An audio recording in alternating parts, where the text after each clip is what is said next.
ছাতনাতলাতে নব দম্পতিকে বিজেপির সদস্য পদ গ্রহণ করানোর ছবি সোশ্যাল মিডিয়ায় ভাইরাল হচ্ছে।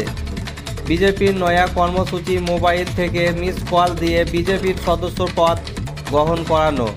ঠিক এদিন বীরভূমের রামপুরহাটের নলাচি গ্রামে বিবাহ অনুষ্ঠান ছিল।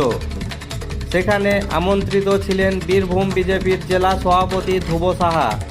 বিজেপির জেলা সভাপতি অনুষ্ঠানে যোগদান করে বিয়ের ছাতনাতলাতে নব দম্পতিদের মোবাইল নিয়ে মিস কল দিয়ে বিজেপির সদস্য পদ গ্রহণ করান নববধূ ও জামাইকে। বিজেপি জেলা সভাপতি এ প্রসঙ্গে বলেছেন যে আমরা সমস্ত সামাজিক কাজের সাথে মনে করেছি রাজনৈতিক পার্টির সাথে যুক্ত হওয়া এটাও সামাজিক কাজ। রাজনীতি যখন বিপন্ন হয় তখন সামাজিক দিক ও সাধক সরকার চলেছে। এক কথায় বলা যেতে পারে সাম্প্রদায়িক সরকার চলেছে।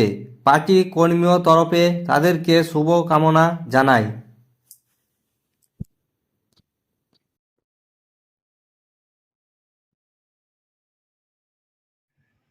দেখুন, রামপুরহাট বিধানসভার ননিডি গ্রামের নবদম্পতি তাদের আজকে বিবাহ অনুষ্ঠান ছিল।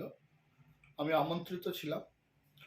আমরা আজকে সমস্ত সামাজিক কাজের সঙ্গে মনে করছি যে রাজনৈতিকভাবে পার্টির সঙ্গে যুক্ত হওয়া এটাও একটা সামাজিক কাজ। দেশে যখন বিপন্ন হয় রাজনৈতিক অবস্থা, সামাজিক অবস্থা, তখন স্বাভাবিকভাবেই সকলের দায়বদ্ধতা এবং দায়িত্বর মধ্যে পড়ে যে রাজনৈতিকভাবে শক্তিশালী সংগঠন তৈরি করে রাজ্যের বা দেশের সরকারের পরিবর্তন ঘটানো।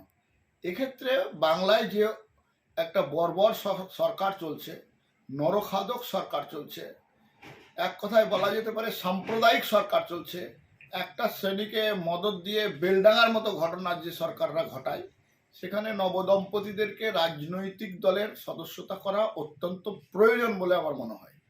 সেই কারণে আমরা আজকে রামপুরহাটের এই নবদম্পতিকে আমরা পার্টির সদস্য করেছি।